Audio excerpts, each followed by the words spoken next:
Et maintenant, mesdames et messieurs, chers enfants, de la hauteur de la voltige et des bips. Bienvenue dans ce nouveau numéro de Blipping Relics qui, aujourd'hui, vous accueillera sous le chapiteau de Circus où vous pourrez applaudir de téméraires trapézistes. Fabriqué au Japon par Gaken, ce petit jeu utilise la technologie des cristaux liquides ou LCD pour son affichage. Comme beaucoup de ses contemporains, l'appareil peut également vous donner l'heure et servir d'alarme. Une fois les deux petites piles LR44 insérées, il restera en effet allumé en mode démo de manière permanente, comme la majorité des jeux électroniques LCD.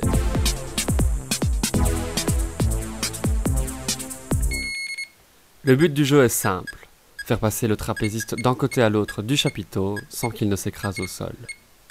Il doit pour cela se balancer de trapèze en trapéziste et de trapéziste en trapèze, jusqu'à parvenir à atteindre la plateforme opposée. Il emportera 4 points une fois arrivé à la nacelle de gauche, et 9 points lorsqu'il regagnera celle de droite. Si la maladresse est de mise, c'est la chute libre. Mais pas de panique, 2 clowns assureront la sécurité à l'aide d'un trampoline qui réexpédiera notre acrobate dans les airs. Les 2 boutons de part et d'autre de l'écran servent consécutivement à contrôler le timing du trapéziste, puis, quand celui-ci est en chute libre, à déplacer le trampoline latéralement. Ce contrôle alterné est une des caractéristiques singulières du gameplay de Circus. Ce jeu aurait pu s'appeler Flying Trapeze, car même si l'on peut distinguer sur l'interface chatoyante, outre nos clowns, des animaux nés en captivité, l'acrobatie extrême est la seule discipline du cirque présente dans le jeu. Le trapèze volant, discipline inventée au XIXe siècle par le français Jules Léotard, se pratique généralement avec un filet. L'inventeur en question assurait d'ailleurs sa survie en développant son art d'abord au-dessus d'une piscine.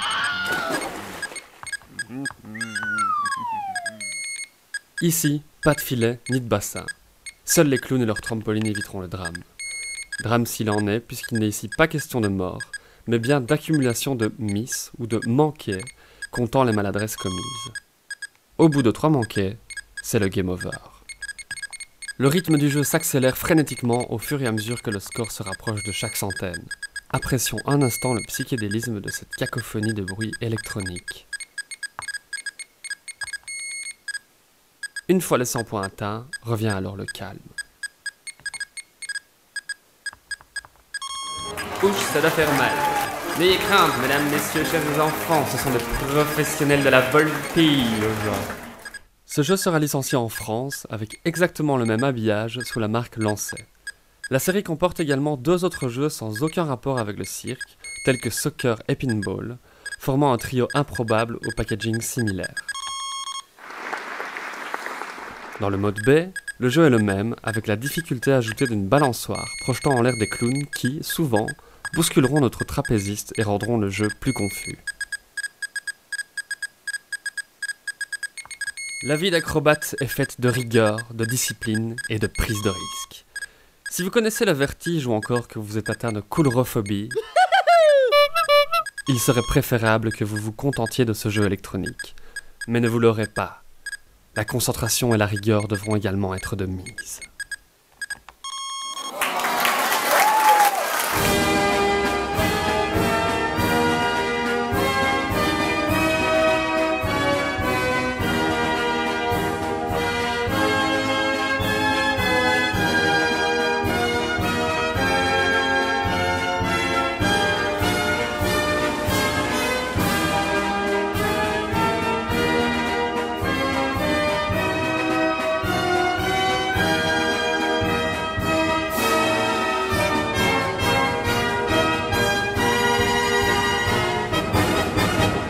Ne manquez pas le prochain épisode de Blipping Relics ni les suivants en vous abonnant à la chaîne YouTube. Retrouvez-nous également sur Twitter et notre indispensable page Facebook. N'oubliez pas YouTube.